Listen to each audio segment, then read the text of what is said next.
In the vast expanse of the galaxy, where 1,000 civilizations bow before the almighty Galactic Ruling Council, there exists one small blue planet whose inhabitants have never learned the meaning of surrender.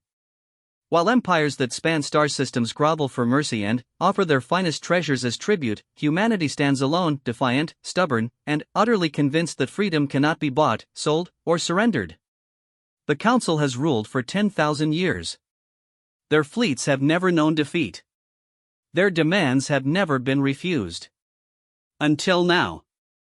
When their golden ships descended upon Earth with scrolls of tribute demands, they expected the usual response: fear, negotiation, and eventual submission. Instead, they received a message that would echo across the galaxy and shake the very foundations of their empire: we will never kneel. What the Council doesn't understand is that humanity didn't crawl from the primordial ooze of Earth to bow before alien tyrants. They forged their destiny in fire and blood, built their civilization on the bones of conquered challenges, and carved their place in the universe with nothing but determination and an unbreakable will to remain free. The galaxy is about to learn why the most dangerous thing in the universe isn't a black hole, a supernova, or even the Council's planet-killing weapons.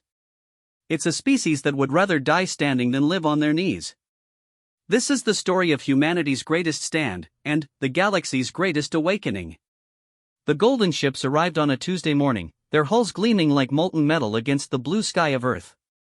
They descended slowly, deliberately, as if the very act of their arrival was a gift to the primitive world below. Admiral Sarah Chen watched from the command deck of the International Space Station, her weathered hands gripping the railing as the alien vessels took position in orbit around her homeworld. "Ma'am, we're receiving a transmission," reported Lieutenant Rodriguez, his voice tight with barely controlled tension. It's in perfect English."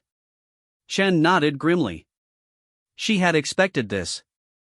The Galactic Ruling Council's reputation preceded them across the cosmos. They always spoke in the native tongue of their intended subjects. It was part of their intimidation protocol, a way of showing that they had studied their prey thoroughly before making their demands. "Put it through," she ordered. The main screen flickered to life, revealing a being that defied easy description. The creature, for lack of a better word, stood nearly 8 feet tall, its crystalline skin refracting light in patterns that hurt to look at directly. Golden robes draped its elongated form, and, where a face should have been, there was only a swirling vortex of energy that pulsed with each word. "Greetings, inhabitants of the third planet of this system," the being intoned, its voice carrying an otherworldly resonance that seemed to vibrate through the very walls of the station. "I am High Chancellor Vexthal of the Galactic Ruling Council. Your species has come to our attention." Chen felt her blood run cold. Every civilized world in the galaxy knew what those words meant. The Council had noticed Earth, and that was never good news for the noticed. "For 10 millennia, we have maintained order across this galaxy," the Chancellor continued. "We have prevented wars, settled disputes, and ensured that the lesser species develop according to our guidance. This order comes at a cost, one that all civilizations must bear." The image shifted, showing vast fleets of golden ships stretching across star systems, worlds transformed into gleaming metropolitan centers, and beings of 100 different species working in perfect harmony under the Council's watchful eye. "Your world shows promise," Vexthal said, and Chen could swear she heard something like amusement in its voice. "Your species demonstrates certain qualities that could prove useful to our empire. You have shown remarkable adaptability, creativity in warfare, and a disturbing tendency toward independence that, properly channeled, could serve our purposes." The display changed again, showing Earth from orbit, their beautiful blue marble suspended in the darkness of space.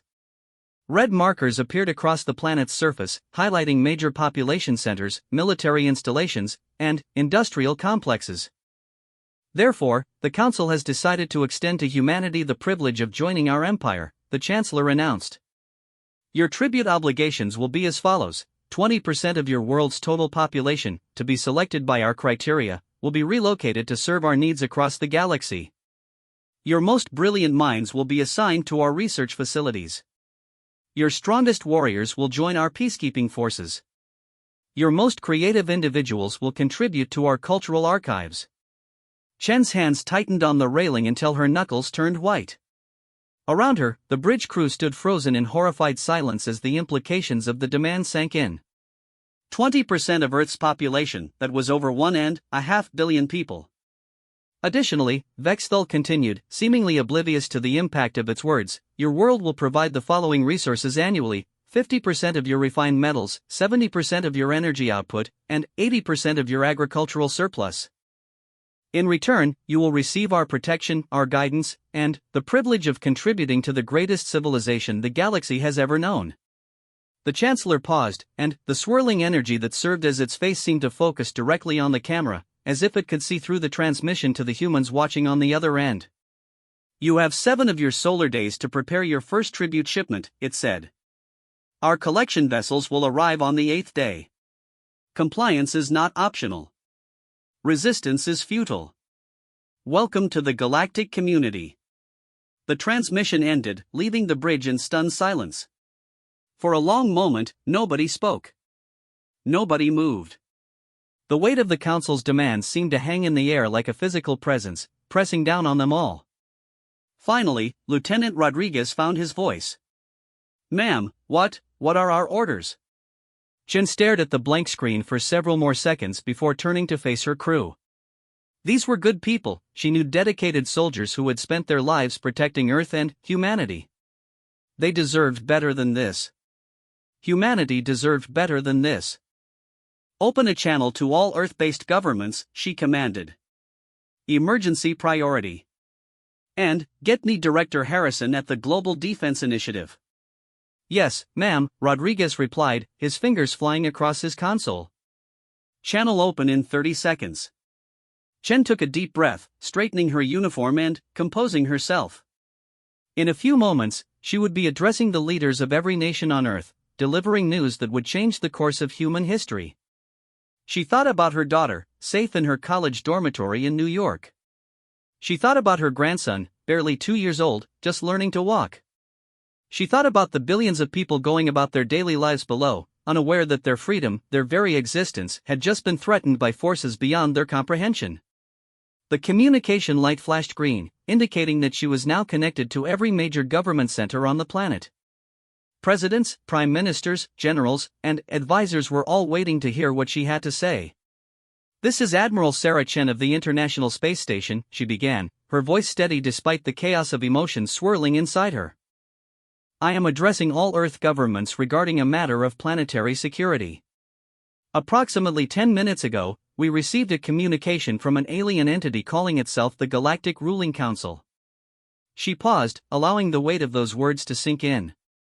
First contact had always been a theoretical possibility, something discussed in academic circles and science fiction novels. The reality was far different from anything humanity had imagined. The entity made several demands, Chen continued, which I will now relay in full. She repeated Vexthal's message word for word, watching on secondary monitors as the faces of world leaders grew increasingly grim. She saw President Martinez of the American Federation lean back in her chair, her face pale. Prime Minister Singh of the European Union closed his eyes as if in physical pain. Chancellor Kim of the Pacific Alliance slammed her fist on the table in front of her. When Chen finished, the silence that followed was even more profound than the one on her bridge. She could almost feel the collective shock and fear radiating through the communications link. President Martinez was the first to speak. Admiral Chen, is there any doubt about the authenticity of this message? None whatsoever, Madam President, Chen replied. Our sensors confirmed the presence of multiple alien vessels in orbit around Earth. Their technology is clearly far beyond ours. The being that spoke to us demonstrated knowledge of our languages, our political structures, and our planetary geography that could only come from extensive observation. My God, whispered Prime Minister Singh. 1.5 billion people. They're talking about enslaving 1.5 billion people. Not enslaving, corrected Chancellor Kim, her voice bitter. They called it relocation and service. They're trying to make it sound noble, like they're offering us an opportunity. The Global Defense Initiative's Director Harrison joined the conversation from his command center deep beneath the Rocky Mountains. A gruff man in his 60s, Harrison had spent his entire career preparing for threats to humanity, but nothing had prepared him for this. What are our defensive capabilities against this threat? He asked bluntly. Chen felt her heart sink. She had been dreading this question. Minimal to non-existent, sir. The ships we observed demonstrate technology centuries ahead of ours. Their ability to translate our languages instantly, their knowledge of our world, and their casual confidence all suggest that they view us as we might view insects. Then, we're finished, said President Petrov of the Russian Federation, his voice heavy with despair. If we cannot fight them, we have no choice but to comply. No. The word came out sharper and more forceful than Chen had intended. Every face on her screens turned toward her, some showing surprise, others showing the first glimmer of hope they had felt since the transmission began. Ma'am? President Martinez prompted. Chen straightened her shoulders, feeling something crystallize inside her, a determination that she hadn't felt since her early days as a combat pilot. I said no, Madam President. We do have a choice. We can choose to fight. But, you just said our defensive capabilities are minimal, Prime Minister Singh pointed out. They are, Chen acknowledged. We would almost certainly lose. But, that doesn't mean we don't have a choice. Throughout our history, humans have faced impossible odds. We've stood against empires, against nature, against extinction itself. We've lost battles, lost wars, lost entire civilizations. But, the one thing we've never lost is our determination to remain free. She could see the impact of her words on the faces looking back at her. Some showed growing resolve, others remained skeptical, but all were listening. These creatures expect us to bow, Chen continued. They expect us to hand over our people, our resources, our future, simply because they demand it. They've done this to 1,000 worlds, and, apparently, every single one has submitted. But, they've never encountered humanity before. Director Harrison leaned forward, his weathered face showing the first sign of a smile. What exactly are you proposing, Admiral? I'm proposing that we tell them exactly what they can do with their demands, Chen replied. I'm proposing that we show them what happens when you threaten the human race. I'm proposing that we make them remember Earth as the world that dared to say no. The communication channel fell silent again as world leaders contemplated her words. Chen knew she was asking them to choose potential annihilation over certain subjugation. She was asking them to gamble the future of the human race on nothing more than principle and stubborn pride. President Martinez spoke first. The American Federation stands with Admiral Chen. We will not surrender our people to alien overlords. The European Union concurs, added Prime Minister Singh. Freedom is not negotiable. One by one, the other leaders voiced their agreement. Chancellor Kim, President Petrov, Prime Minister Nakamura of the Asian Coalition, President Okafor of the African Alliance all chose defiance over submission. Director Harrison nodded grimly. Then, we have 7 days to prepare for war against an enemy we cannot defeat. God help us all. As the communication channel closed and the bridge returned to normal lighting, Chen stared out at the golden ships still hanging in orbit around Earth. They looked serene, almost peaceful, like sleeping gods floating in the void. But, she knew better. Those ships contained the power to destroy everything she had ever known or loved. Ma'am, Lieutenant Rodriguez said quietly, do you really think we can win? Chen was quiet for a long moment, watching Earth turn slowly beneath them. Somewhere down there, her daughter was probably in chemistry class, unaware that her world had changed forever. Her grandson was likely napping in his crib, dreaming innocent dreams of a future that might never come to pass. No, she admitted finally. I don't think we can win. But, I know we can choose how we lose. And, sometimes, Rodriguez, how you lose is more important than whether you win. She turned back to her crew, seeing the fear in their eyes but, also something else, a spark of defiance that she recognized as uniquely human. Send a message to all Earth Defense Forces, she ordered. Tell them to prepare for full mobilization. Then, get me a channel to the Council ship. Ma'am? If we're going to tell them no, Chen said with a grim smile, we might as well do it properly. As Rodriguez worked to establish the connection, Chen composed her thoughts. In a few minutes, she would deliver humanity's answer to the Galactic Ruling Council. It would not be the answer they expected. It would not be the answer they wanted to hear. But, it would be an answer that every human being could be proud of, no matter what came after. The golden ships continued their silent orbit, unaware that they were about to receive the first refusal in their 10,000-year history. humanity had made its choice. Now it remained to be seen what the galaxy would make of that choice in return. The communication array aboard the International Space Station hummed with power as Admiral Chen prepared to send humanity's response to the Galactic Ruling Council. Around her, the bridge crew worked with quiet efficiency, their movements sharp and purposeful despite the magnitude of what they were about to do. In the past 6 hours, Earth had transformed from a world at peace to a world preparing for war. Channel established, ma'am, Lieutenant Rodriguez reported. We're broadcasting on all frequencies the Council ship used in their initial transmission. Chen nodded, smoothing down her uniform one final time. She had changed into her formal dress blues for this occasion. If humanity was going to defy an galactic empire, they would do so with dignity and proper military bearing. Record for simultaneous transmission to Earth governments and the Council vessel, she ordered. Begin recording. The red light on the primary camera activated, and Chen looked directly into the lens, knowing that her words would be heard by alien beings whose technology and power dwarfed anything humanity had ever achieved. The thought should have been terrifying, but, instead, she felt a strange calm settle over her. This is Admiral Sarah Chen, commanding officer of the International Space Station, speaking on behalf of the governments and people of Earth, she began, her voice carrying the authority of her rank and the weight of her planet's decision. We have received your demands for tribute, and we have given them the consideration they deserve. She paused, allowing the slight emphasis on the word deserve to sink in. Behind her, she could hear the soft breathing of her crew, the gentle hum of the station's systems, and the distant sound of Earth turning beneath them. High Chancellor Vexthal of the Galactic Ruling Council, you have greatly misunderstood the species you are attempting to subjugate, Chen continued. You speak of our world as if it were a resource to be harvested, our people as if they were commodities to be redistributed at your whim. You offer us the privilege of serving your empire as if slavery were a gift we should gratefully accept. The Admiral took a step forward, her eyes never leaving the camera. You claim to have maintained order in this galaxy for 10,000 years. You boast of the civilizations that bow before your golden ships.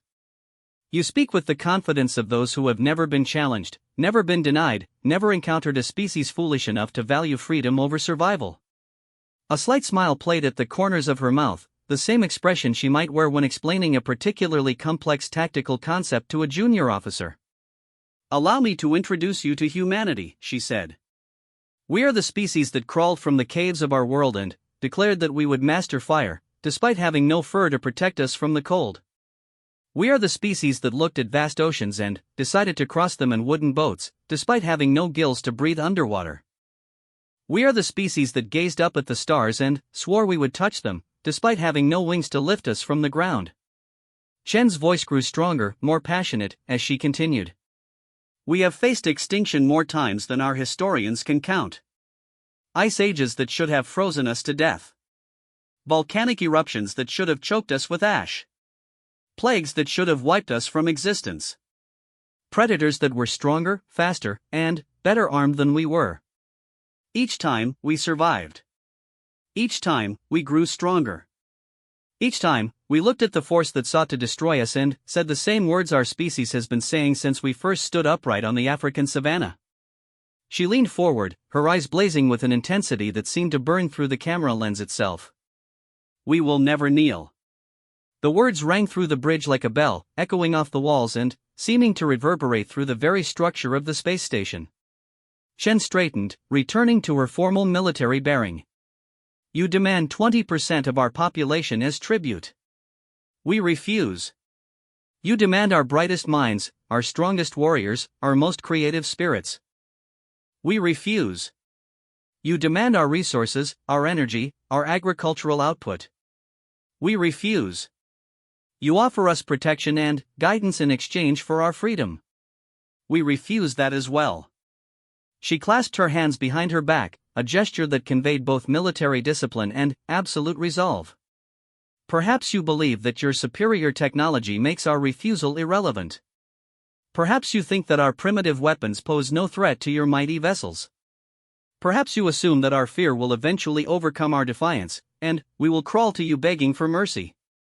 Chen's smile turned predatory, the expression of a warrior who had finally found a worthy opponent. You would be wrong on all counts. The bridge fell silent except for the steady rhythm of the station's life support systems. Even the soft beeping of the monitoring equipment seemed to pause, as if the universe itself were holding its breath to hear what came next. You see, High Chancellor, there is something you need to understand about humanity. We are not a particularly large species. We are not especially strong or fast. Our lifespans are brief by galactic standards, our technology primitive, our military forces laughably small compared to your fleets. She spread her hands, as if acknowledging humanity's apparent weaknesses. But, we possess something that your empire, for all its power and glory, has apparently bred out of every species it has conquered. We possess something that 10,000 years of unchallenged dominance has made you forget even exists. Chen paused again, letting the tension build before delivering her next words with the force of a hammer blow. We are absolutely, completely, utterly insane when it comes to protecting our freedom. The statement hung in the air like a challenge thrown down before an enemy army. Chen could see her crew exchanging glances, some fighting back grins despite the gravity of the situation. Your empire has ruled through fear and overwhelming force for 10 millennia, she continued. You have grown comfortable with instant submission, with the knowledge that any reasonable species will choose survival over principle. But, we are not reasonable, Chancellor Vexthal. We never have been. Chen began to pace, her movements sharp and controlled like those of a caged predator. When the odds are impossible, we charge anyway. When the enemy is too strong, we fight anyway. When defeat is certain, we choose to go down swinging rather than live on our knees. It is not logical. It is not practical.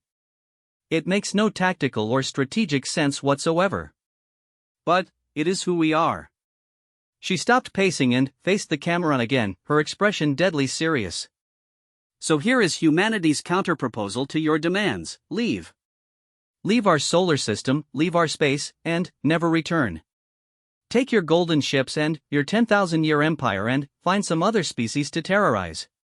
Because if you attempt to enforce your tribute demands, if you try to take even one human being from our world, we will show you exactly why the most dangerous predator on any planet is the one with nothing left to lose. The Admiral's voice dropped to barely above a whisper, but somehow carried more menace than any shout. We will turn every ship in our fleet into a missile. We will strap nuclear warheads to cargo haulers and ram them into your hulls. We will board your vessels with nothing but small arms and explosive charges, and we will gut them from the inside. We will make you pay for every meter of space, every drop of water, every breath of air on our world. And, when our ships are gone and our weapons are spent, we will throw rocks. We will throw rocks until you kill every last one of us, because that is the only way you will silence our defiance. She straightened to her full height, every inch the military commander she had spent her life becoming. You believe resistance is futile. We believe that surrender is impossible. You have clearly never encountered the human definition of acceptable losses, which is, all of them. Every ship, every soldier, every man, woman, and child on our world will die before we hand them over to you as tribute. Chen gestured toward the view screen, where Earth slowly rotated beneath them in all its blue and green glory. Look at our world, Chancellor. Really look at it. See the cities where billions of free human beings live their lives as they choose. See the farmlands where they grow food to feed their families. See the schools where their children learn to think for themselves. See the laboratories where their scientists push the boundaries of knowledge. See the factories where their workers build the tools of progress. See the military bases where their soldiers train to protect everything they hold dear. Her voice rose again, filled with fierce pride. That is what you seek to destroy. Not just our bodies or our resources, but our right to determine our own destiny. Our right to succeed or fail on our own terms. Our right to be free. Chen took a step back from the camera, assuming a parade rest stance that conveyed both military discipline and unshakable resolve. We have heard your demands, Galactic Ruling Council. Now hear our answer: humanity does not negotiate with tyrants. Humanity does not bow to bullies. Humanity does not surrender its freedom for the promise of safety. We have 7 days, you said, to prepare our tribute. Very well. We will use those 7 days to prepare something for you. She smiled again, and this time it was not the expression of a diplomat or a politician, but of a warrior who had accepted death and found peace in that acceptance. We will prepare a lesson in what happens when you threaten a species that has spent its entire evolutionary history staring down bigger, stronger, more dangerous predators and deciding to fight anyway. We will prepare a demonstration of why the most feared sound in any galaxy should be a human being saying the words "over my dead body." The Admiral moved closer to the camera again, her eyes burning with an intensity that seemed to reach across the void of space itself. 7 days, Chancellor. 7 days to evacuate our solar system and never return. Because on the 8th day, we will show you exactly why the smartest thing the most powerful empire in galactic history could do is run away from one small blue planet whose inhabitants have never learned when to quit. Chen stepped back and came to attention, delivering a perfect military salute. This has been Admiral Sarah Chen, speaking for Earth and humanity. We will never kneel. We will never surrender. And we will never forget that freedom is worth any price, including our lives. End transmission. The red recording light went dark, and the bridge fell into absolute silence. For a long moment, nobody moved. Nobody spoke. The magnitude of what they had just done seemed to settle over them like a heavy blanket. Lieutenant Rodriguez was the first to break the silence. Message sent to all Earth governments and the Council vessel, ma'am. Confirmed receipt on all channels. Chen nodded, suddenly, feeling every one of her 53 years. She had just declared war on behalf of her entire species against an enemy they couldn't possibly defeat.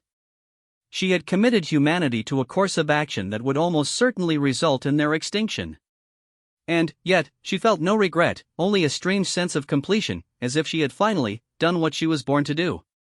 Ma'am, asked Ensign Park, the youngest member of her crew. Do you think they'll take our message seriously? Chen looked out at the golden ships still hanging motionless in Earth's orbit. They had not moved since delivering their ultimatum, showing no reaction to humanity's defiant response.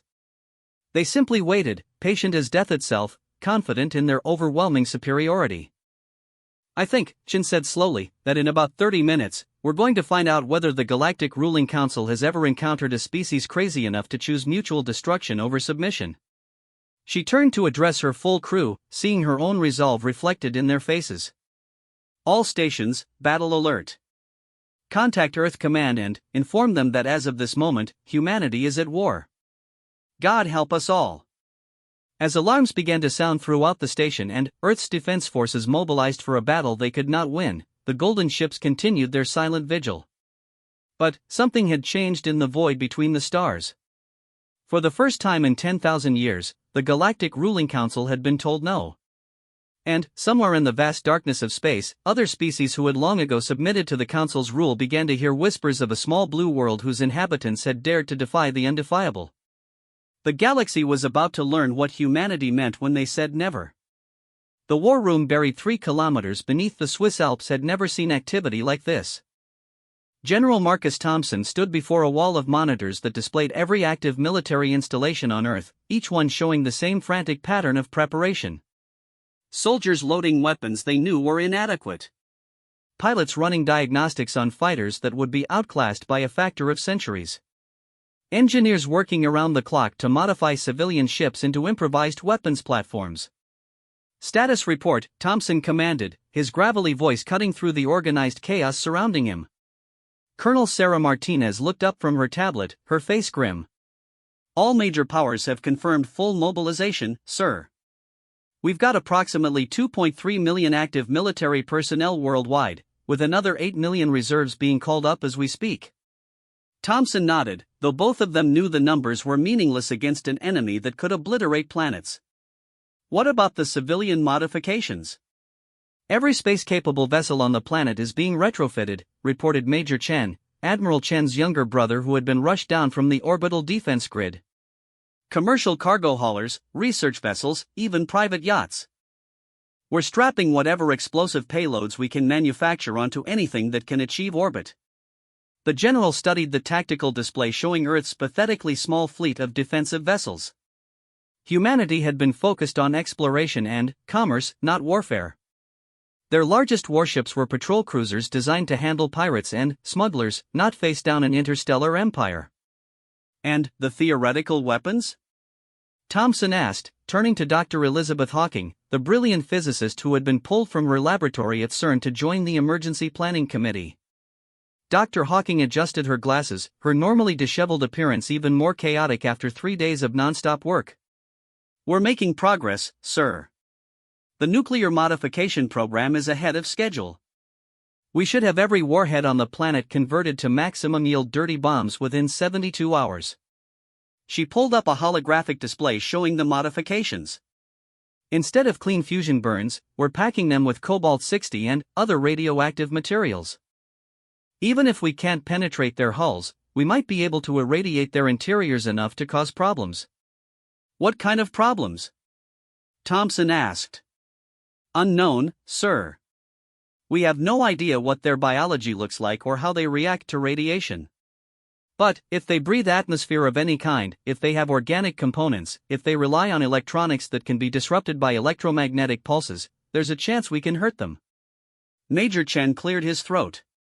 Sir, we've also received some interesting proposals from the private sector. Civilians are volunteering to turn their personal vehicles into weapons. We've got farmers offering to load crop dusters with biological weapons, truckers volunteering to drive explosive-packed vehicles into any landing sites, and engineers proposing to turn the Large Hadron Collider into some kind of particle beam weapon. Thomson almost smiled despite the circumstances. That was humanity in a nutshell. Faced with impossible odds, they started looking around for anything they could turn into a weapon. What's the status on that collider idea? Dr. Hawking's team is working on it, Chen replied. They think they might be able to modify the beam to punch through exotic matter, but it would require the aliens to literally park on top of CERN. Which they might, Dr. Hawking added. If they're planning a ground invasion, Switzerland's central location makes it a logical staging area. We're preparing the facility for a suicide run. If they land near us, we'll see if a beam of accelerated protons can do some damage before they vaporize the whole installation. Thomson moved to the primary strategic display, which showed not just Earth's defenses but something far more ambitious, a three-dimensional map of the solar system with projected flight paths extending out toward the edges of known space. Tell me about the deep space operation, he ordered. Colonel Martinez activated the display, and, suddenly, the room was filled with ghostly blue lines stretching from Earth's orbit all the way out to the asteroid belt and beyond. Operation Lazarus, sir. If Earth falls, when Earth falls, we want to make sure humanity's story doesn't end with us. She highlighted several of the projected paths. We're loading every long-range vessel we have with cultural archives, scientific data, and volunteer crews. The idea is to scatter them in all directions at maximum burn, hoping that at least some will escape the system before the Council can hunt them down. How many ships? Thomson asked. 43 confirmed, with more being modified every hour. Each one carries a complete record of human civilization, genetic samples, and instructions for rebuilding. If even one escapes. She shrugged. Maybe someday, somewhere, humans will exist again. Thomson studied the projected escape routes, each one representing a desperate gamble that humanity's legacy might survive even if humanity itself did not. It was a sobering reminder of just how outmatched they were. Sir? Major Chen's voice was tight with urgency. We're receiving reports from observatories worldwide. The Council ships are moving. Every head in the room turned toward the primary display as it switched to a real-time view of Earth's orbital space. The golden ships that had maintained their static positions for the past 3 days were indeed moving, but not in any way the human observers had expected. They're not forming an attack formation, Dr. Hawking observed, studying the movement patterns. They're spreading out, taking positions around the planet at regular intervals. Thomson felt a chill run down his spine. They're surrounding us. Making sure nothing gets out. As if summoned by their discussion, the communications officer called out from his station. Sir! We're receiving another transmission from the Council ship. Put it through, Thomson ordered. The main screen flickered, and, once again the imposing figure of High Chancellor Vexthal appeared. But, something was different this time. The alien's posture seemed more rigid, its energy vortex face pulsing with what almost looked like agitation. Inhabitants of Earth, the Chancellor began, its voice carrying a different tone than before, less condescending, more uncertain. We have received your response to our tribute demands. Your reaction is unprecedented. The alien paused, and Thompson could swear he heard something like confusion in its tone. In 10,000 years of galactic governance, no species has ever rejected our offer of inclusion in our empire. The benefits we provide, protection, technological advancement, cultural exchange, have been universally recognized as superior to the primitive independence your species seems to value. Vexthal's image shifted slightly, and, for the first time, the council representative seemed less like an all-powerful deity and more like a being trying to understand something that didn't fit its worldview. Your Admiral Chen spoke of freedom as if it were more valuable than survival itself. She spoke of choosing death over security, mutual destruction over reasonable accommodation. These concepts are alien to us. The irony of that statement was not lost on Thompson. The alien empire was calling human concepts alien. We have reviewed your military capabilities, the Chancellor continued. Your weapons are primitive. Your ships are inadequate. Your defenses are laughable by galactic standards. Logic dictates that you should accept our offer gratefully rather than face certain annihilation. Another pause, longer this time. Yet our analysts inform us that your species' history suggests you will indeed choose death over submission. They point to historical examples of your people fighting hopeless battles rather than surrender, of choosing mutual destruction over capitulation, of preferring extinction to enslavement. The Chancellor's energy face pulsed more rapidly, and Thompson realized with shock that the alien might actually be experiencing something resembling anxiety. This presents us with an unusual problem. The destruction of your species would serve no useful purpose, dead subjects provide no tribute, and exterminated worlds contribute nothing to our empire. However, your refusal to submit cannot be allowed to stand. Other worlds might hear of your defiance and begin to question their own submission. Vexthal leaned forward, and somehow the gesture conveyed a sense of offering an alternative. Therefore, we present you with a revised proposal. Rather than the tribute we initially demanded, we will accept a demonstration of your species' capabilities. Send us your finest warriors, your most advanced technology, your most strategic minds. Let them face our champions in direct combat. If they can prove that humanity possesses qualities worthy of autonomy, we will consider granting you a unique status within our empire, freedom to govern yourselves in exchange for occasional consultations on matters that require your particular perspective. The room fell silent as the implications sank in. The council was offering something they had apparently never offered before, a chance to earn freedom rather than simply submit to tyranny. Choose 100 of your best, the Chancellor continued. They will face our trials aboard our vessels. If they succeed, humanity gains autonomy. If they fail. The alien's pause was ominous. Your species will be relocated to a more suitable world where your aggressive tendencies can be channeled more productively. The transmission ended, leaving the war room in stunned silence. Thompson stared at the blank screen, his mind racing through the implications of what they had just heard. Sir? Colonel Martinez ventured. It sounds like they're afraid of us. Dr. Hawking looked up from her calculations with an expression of amazement. Not afraid. Confused. They don't understand how we can choose death over submission because no species in their empire has ever made that choice. We're a completely new variable in an equation they've been solving the same way for 10,000 years. Thompson nodded slowly, beginning to see the shape of an opportunity in what had seemed like certain doom. They're used to dealing with rational species that make logical decisions based on survival instincts. They have no idea how to handle a species that makes decisions based on principle. Major Chen stepped forward. Sir, are we seriously considering sending 100 people to almost certain death? I'm considering, Thompson replied, that we might have just been handed the first genuine chance humanity has had since those ships arrived. The Council is offering us something they've never offered anyone else, a chance to prove we deserve freedom. He turned to address the entire room. Get me a list of volunteers. Military, civilian, doesn't matter. I want people who understand what they're signing up for and are willing to do it anyway. I want our best pilots, our smartest tacticians, our most creative thinkers, and our most stubborn fighters. Colonel Martinez began typing rapidly on her tablet. How do we choose just 100, sir? We'll have millions of volunteers. Thompson looked out at the display showing Earth in all its vulnerable beauty, surrounded by golden ships carrying technology beyond human comprehension. Somewhere out there, billions of people were going about their lives, unaware that their fate might rest in the hands of 100 volunteers willing to face the unknown.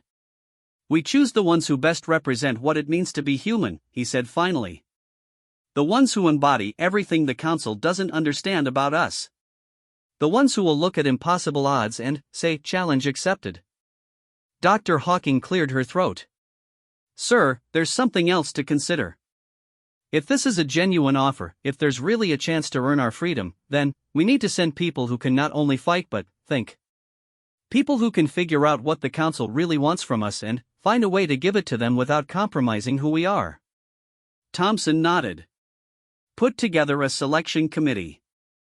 I want recommendations from every branch of the military, every scientific discipline, every walk of life. We have 5 days to choose 100 people to carry the hopes of the entire human race. As his staff dispersed to begin the monumental task of selection, Thompson remained staring at the tactical display. The golden ships continued their slow orbit around Earth, no longer just conquerors but something more complex, judges, perhaps, waiting to see what humanity would do when offered a chance to prove itself. For the first time since the crisis began, Thompson felt something he hadn't dared to feel before: hope. Not hope for an easy victory, but hope that humanity might find a way to remain human even in the face of forces that sought to change them into something else. The next 5 days would determine whether the human race would kneel, die, or find a third option that the galaxy had never seen before. And, knowing humanity, Thompson suspected they would choose the option that nobody saw coming. Captain Elena Rodriguez had never been aboard an alien spacecraft before, and she was fairly certain no human had either. As she and the other 99 selected representatives of humanity were escorted through corridors that seemed to bend light itself, she couldn't help but marvel at the impossibility of their situation. Just 1 week ago, she had been a fighter pilot stationed in Colorado, practicing combat maneuvers against theoretical enemies. Now she was walking through technology that defied every law of physics she had ever learned. The selection process had been brutal. From over 15 million volunteers, humanity had chosen its champions: soldiers, scientists, philosophers, artists, engineers, doctors, teachers, farmers, and even a few individuals whose only qualification was an unbreakable spirit and a refusal to be intimidated by anything.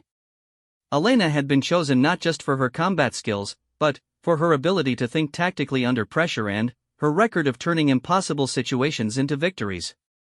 Beside her walked Dr. James Park, a theoretical physicist who had spent his career studying the nature of spacetime, and Maria Santos, a diplomat who had negotiated peace treaties in 3 different war zones.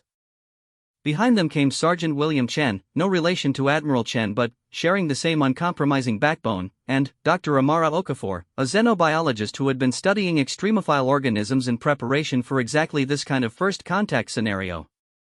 The group represented humanity in all its diversity: men and women from every continent, every race, every walk of life. The oldest was 73-year-old Professor Sarah Kim, a historian who had volunteered because someone needed to record whatever happened next. The youngest was 19-year-old Marcus Thompson, the grandson of General Thompson, who had insisted on representing his generation's stake in humanity's future. Their escort was a being that seemed to be made of living mercury, flowing and shifting as it moved but maintaining a roughly humanoid shape. It had not spoken during their journey from the transport shuttle, communicating only through gestures and what Elena could only describe as telepathic nudges that guided them in the right direction. The corridor opened into a vast chamber that took Elena's breath away. The walls were transparent, offering a perfect view of Earth hanging in the void below them. But it was not the view that stunned her, it was the beings waiting inside. Representatives of dozens of species filled the chamber, and Elena realized with a shock that they were not just observers but other champions who had undergone similar trials. There was a being that looked like a cross between a spider and a crystal formation, its multifaceted eyes reflecting light in patterns that hurt to look at directly. Another resembled a living tree, its bark-like skin moving slowly as if it were breathing. A third was purely energy, contained within a force field that crackled with barely contained power. At the center of the chamber stood High Chancellor Vexthal, but the alien leader was no longer alone. Arranged in a semicircle around it were 11 other council members, each representing a different aspect of their empire's governance. Elena could feel their attention like a weight pressing down on her consciousness. "Welcome, representatives of humanity," Vexthal intoned, its voice resonating not just through the air but, somehow directly into their minds. "You stand in the chamber of trials, where species earn their place in the galactic order. What you will face here has been designed to test not just your capabilities, but your essential nature." The Chancellor gestured to the other beings in the chamber.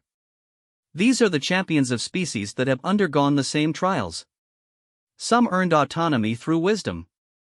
Others through strength. Some through creativity, others through sacrifice. All demonstrated qualities that made them valuable to preserve rather than simply absorb." Elena felt a chill run down her spine as she noticed that there were empty spaces in the chamber, spaces where other champions might once have stood but no longer did. "Your species has claimed that death is preferable to subjugation," another council member spoke, this one resembling a geometric pattern that constantly shifted and reformed itself. "This is a claim we have heard before, though rarely with such vehemence. We will test whether your actions match your words." A third council member, appearing as a nebula of gas and stars contained within a humanoid outline, added, "But we will also test whether you possess the wisdom to know when compromise is strength rather than weakness, and when adaptation is survival rather than surrender." Dr. Park stepped forward, his scientific curiosity overcoming his fear. "What exactly do these trials involve?" Vexthal's energy face pulsed in what might have been amusement. "3 challenges, Dr. Park. The trial of valor, which will test your species' courage and combat capability. The trial of wisdom, which will test your ability to solve problems that have no obvious solution. And the trial of unity, which will test whether your species can work together even when faced with choices that benefit some at the expense of others." The chamber began to shift around them, the transparent walls becoming opaque and reconfiguring into 3 separate areas.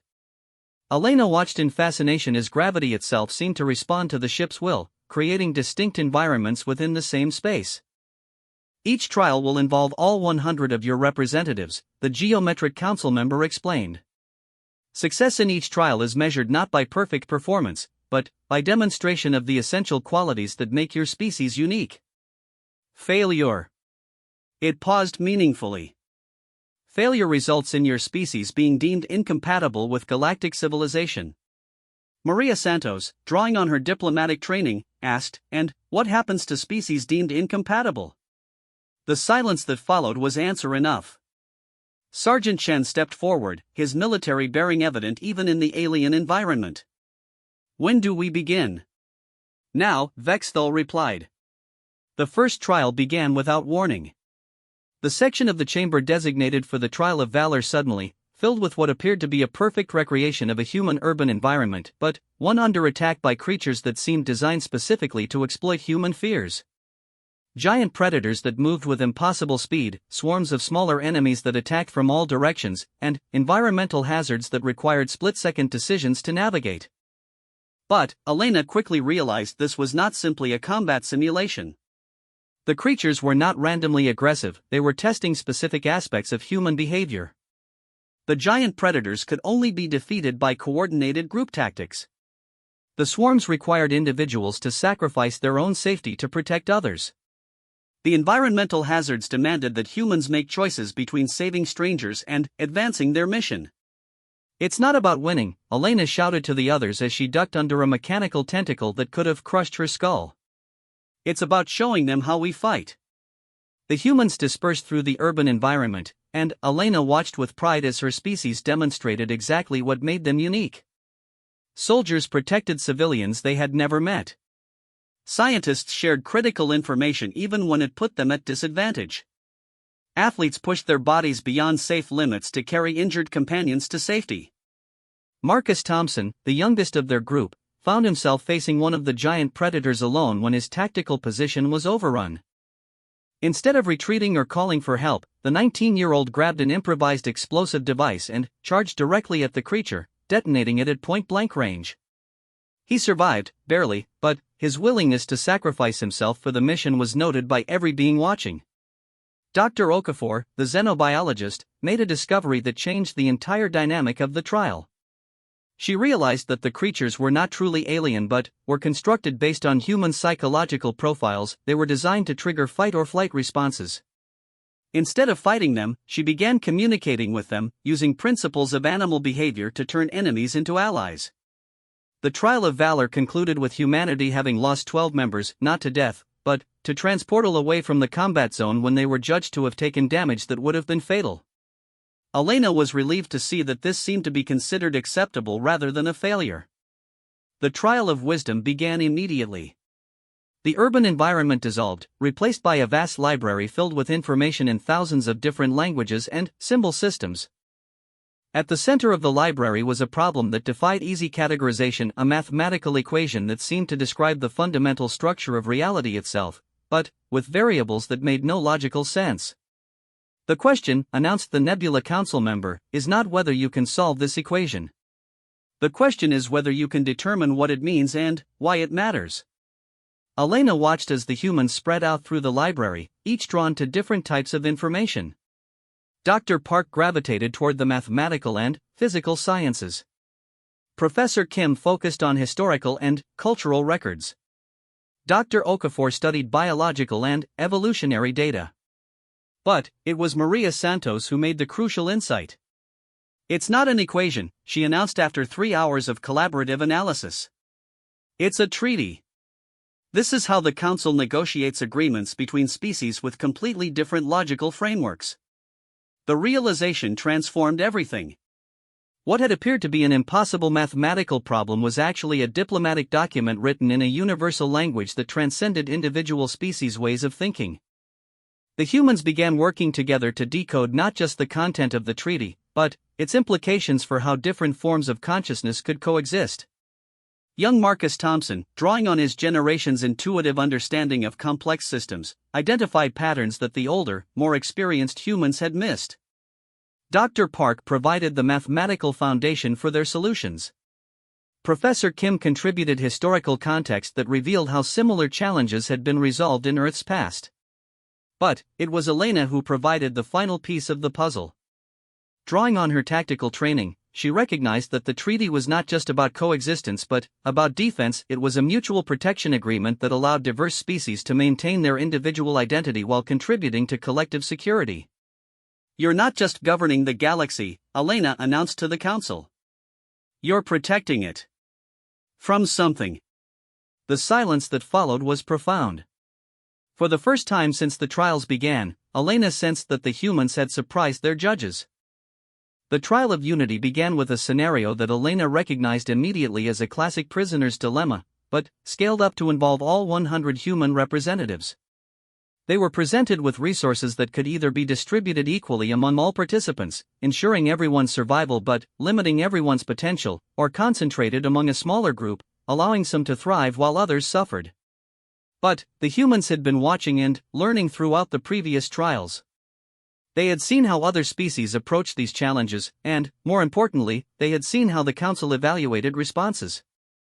Instead of dividing into competing factions or defaulting to either pure equality or pure meritocracy, the humans did something that Elena suspected no other species had ever done: they changed the rules of the game itself. Led by Dr. Okafor's insights into symbiotic relationships and Professor Kim's understanding of historical precedents, the humans created a rotating system that allowed different individuals to excel at different times, while ensuring that everyone's needs were met and everyone's contributions were valued. Marcus Thompson suggested that they treat the trial not as a competition between individuals but as an opportunity to demonstrate human civilization's greatest achievement, the ability to create social systems that were stronger than the sum of their parts. Elena coordinated the practical implementation, using her tactical skills to organize a complex system of resource sharing that maximized benefit while minimizing conflict. Maria Santos provided the diplomatic framework that allowed disagreements to be resolved without breaking the group apart. When the trial concluded, the 100 humans had not only survived but had created a microsociety that was more efficient, more equitable, and more resilient than anything the Council had seen before. The chamber returned to its original configuration, with Earth visible through the transparent walls below them. The Council members conferred among themselves in a language that sounded like mathematics and felt like music. Finally, High Chancellor Vexthal stepped forward, its energy face pulsing with what Elena now recognized as something resembling respect. In 10,000 years, the Chancellor announced, you are the first species to complete all 3 trials while maintaining your essential identity. Other species have succeeded by adapting to meet our expectations. You succeeded by showing us expectations we had never considered. The other council members moved forward, and Elena realized that something unprecedented was about to happen. Humanity will not be absorbed into our empire, Vexthal continued. Nor will you be granted simple autonomy. You have demonstrated that your species possesses something we thought extinct in the galaxy, the ability to grow without losing what makes you who you are. The Nebula Council members spoke next. We offer you partnership. Not as subjects or even as autonomous members, but as equals in the governance of galactic civilization. Your perspective on freedom, your approach to problem solving, your talent for unity and diversity, these are qualities the galaxy needs. Elena felt her knees go weak. They had not just won their freedom, they had been invited to help lead the galaxy. But it was Professor Kim who asked the question that was on everyone's mind. What is it you're protecting the galaxy from? The silence stretched for a long moment before Vexthal answered. Ourselves, the Chancellor said simply. For 10,000 years, we have prevented war, ended conflicts, maintained order. But, in doing so, we have created a galaxy of followers, not leaders. Species that accept our guidance but never challenge our assumptions. You have reminded us that true strength comes not from perfect order, but from the controlled chaos of free beings choosing to work together. Elena looked out at Earth, still beautiful and blue and free, and realized that humanity's greatest victory was not that they had refused to kneel, but that they had taught the galaxy how to stand. 6 months after the trials, Admiral Saracen stood on the observation deck of the newly constructed Terran diplomatic station, watching as ships from across the galaxy arrived for the first galactic assembly in over 1,000 years. The station orbited Earth at the exact position where the Council's golden ships had first appeared, but, instead of representing conquest, it now symbolized something entirely new, a galaxy learning to govern itself through cooperation rather than domination. The changes had been swift and dramatic. Within weeks of humanity's successful trials, dozens of species that had been subjugated for millennia began requesting their own trials for autonomy. The Council, faced with a cascade of challenges to their authority, had been forced to confront the fundamental flaws in their 10,000-year empire. Admiral, came a voice behind her. Chen turned to see Captain Elena Rodriguez approaching, no longer wearing her Earth military uniform but, instead the blue and silver of the new Galactic Cooperation Corps. The final delegations have arrived. We're ready to begin the assembly. Chen nodded, still marveling at how quickly their world had changed.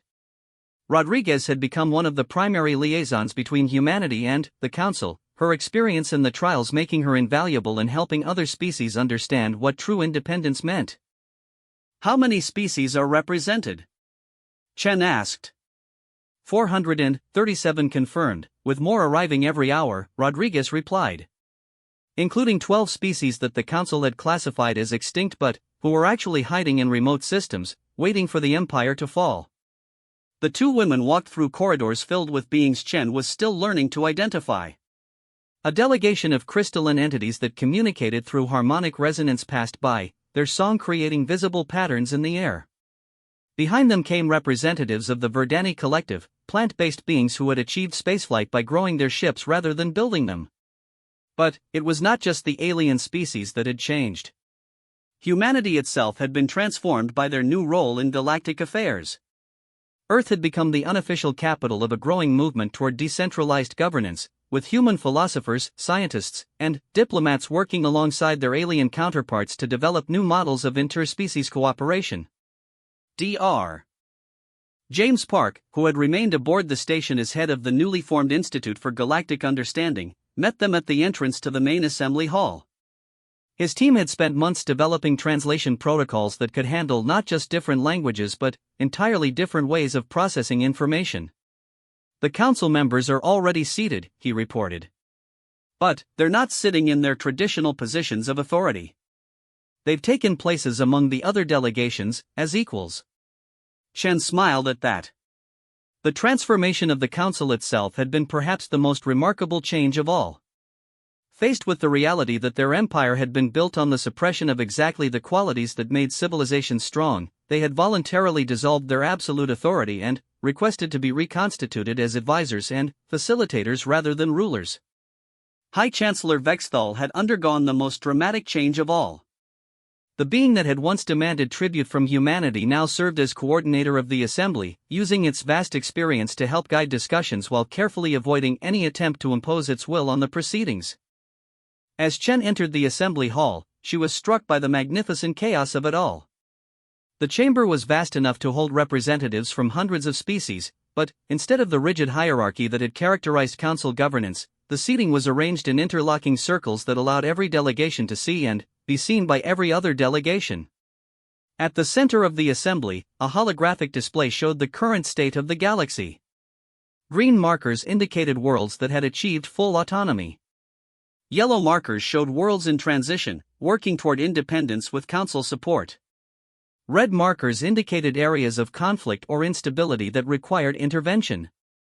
But there were also new markers that had never appeared on council maps before, blue indicators showing worlds that had chosen to remain under council protection but with full rights of self-determination, and purple markers indicating species that had chosen to form their own alliances and confederations independent of both the council and the growing human-inspired cooperation movement. The assembly recognizes Admiral Sarah Chen of Earth, Vexthal announced, its voice now carrying none of the condescending authority it had once possessed. You have the floor to address the gathered representatives. Chen moved to the center of the chamber, acutely aware that she was about to address the largest gathering of intelligent species in galactic history. Around her, hundreds of beings representing millions of worlds watched with attention that ranged from friendly curiosity to barely concealed hostility. 6 months ago, she began, her words being simultaneously translated into hundreds of languages and communication methods. My species received a demand that we surrender our freedom in exchange for protection. We refused. Not because we believed we could win a war against the council, but because we believed that some things are worth dying for. She paused, allowing her words to resonate through the vast chamber. Today, we have learned something that changes everything. We learned that we were not the only species that valued freedom over safety. We were simply the first species in 10,000 years to be crazy enough to say so out loud. A ripple of what Chen had learned to recognize as laughter passed through the assembly. The Kytherian delegation, beings of pure energy who communicated through electromagnetic pulses, flickered in patterns that their translators rendered as amused agreement. The Stoneheart Collective, living rock formations from the galactic rim, created harmonic vibrations that conveyed approval. But we also learned something else, Chen continued. We learned that the council was not the enemy we thought they were. They were as much prisoners of their system as the species they governed.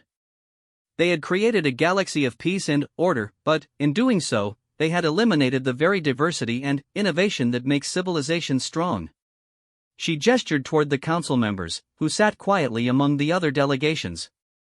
The question before us today is not whether we should overthrow the old system. That system is already gone, dissolved by the weight of its own contradictions. The question is what we should build to replace it. Chen moved through the chamber as she spoke, making eye contact with as many representatives as possible. Some of you have proposed a return to complete independence, with no galactic government of any kind. Others have suggested maintaining the council structure but with elected rather than appointed leadership. Still others have advocated for a confederation of regional governments that would handle local issues while cooperating on galaxy-wide concerns. She stopped at the center of the chamber again, beneath the holographic display of the galaxy. All of these approaches have merit, she said. But I believe they all make the same fundamental error that the original council system made. They assume that there must be one right way to organize a galaxy.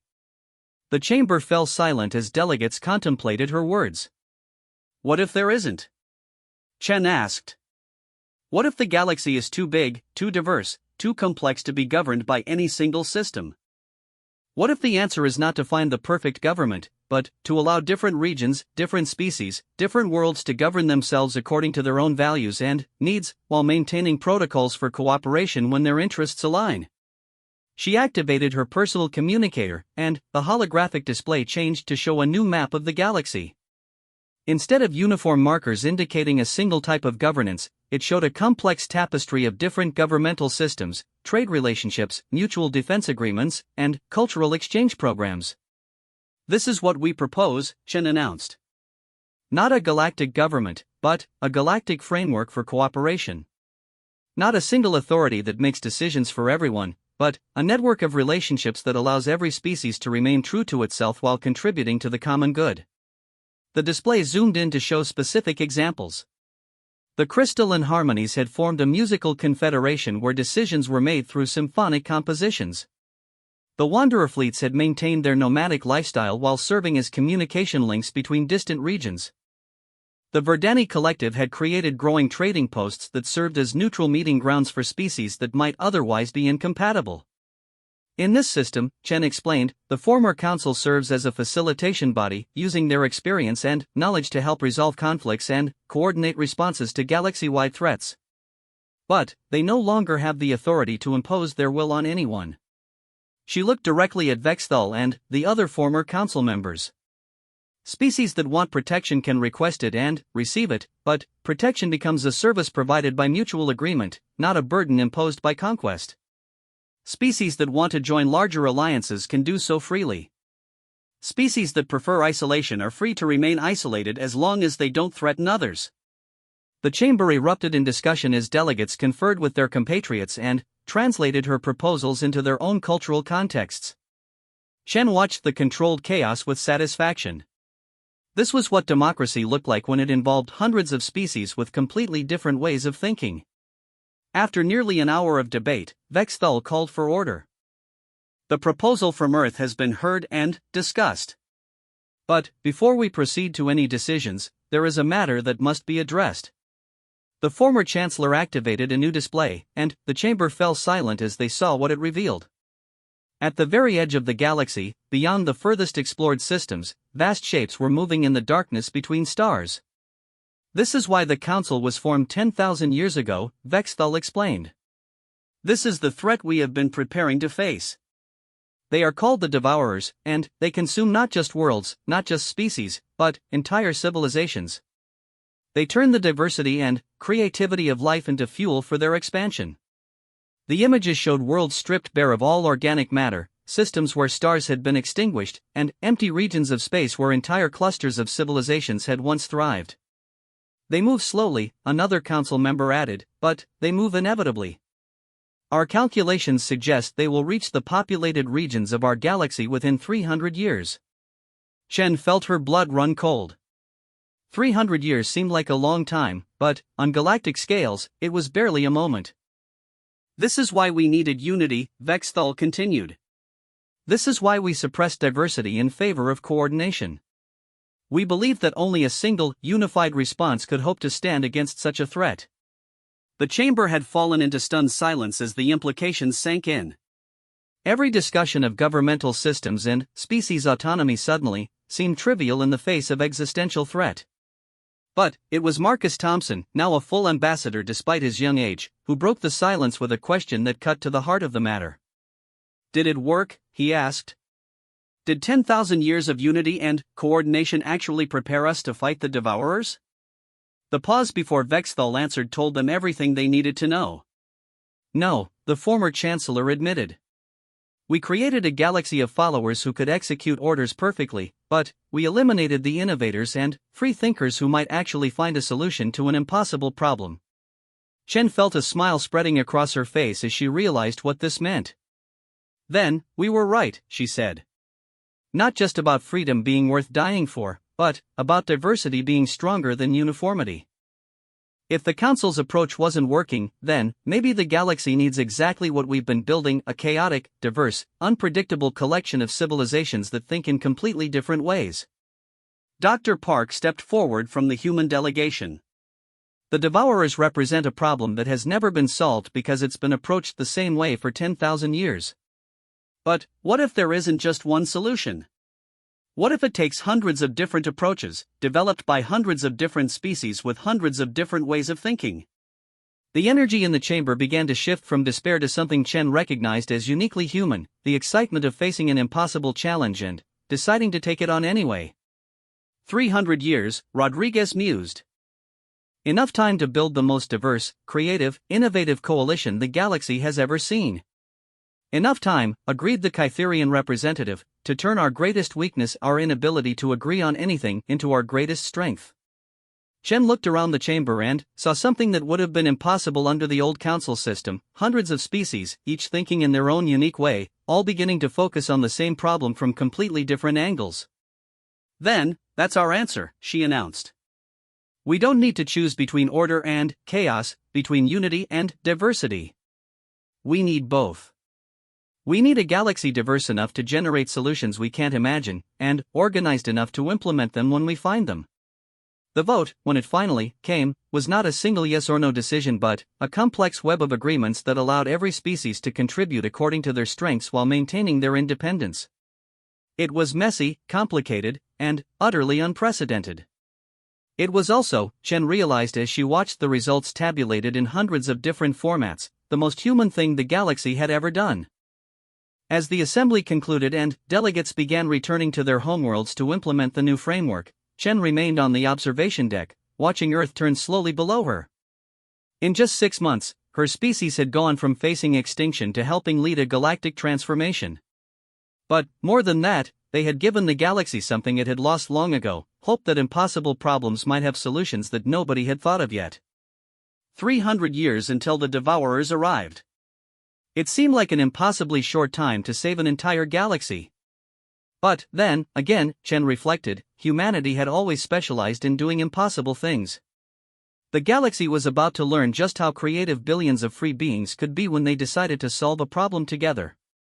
And, somewhere in the darkness between the stars, an ancient enemy was about to discover that the most dangerous thing in the universe wasn't a weapon or a fleet or an empire. It was an idea whose time had finally come.